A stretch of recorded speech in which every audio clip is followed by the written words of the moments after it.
Hi guys, today I am going to tell you how to restore folders to File Explorer, as this got removed in Windows 11 22H2. This is a new design feature that Microsoft wants to have for future update as well. To restore the folders is to edit Registry Editor to allow them to come back.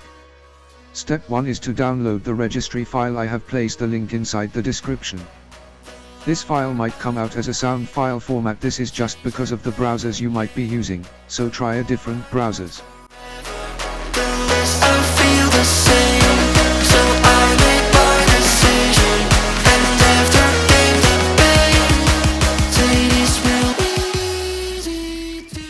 Step 2 is to add to registry file.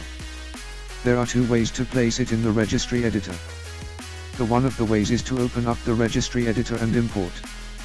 The easiest ways is just to click on the file.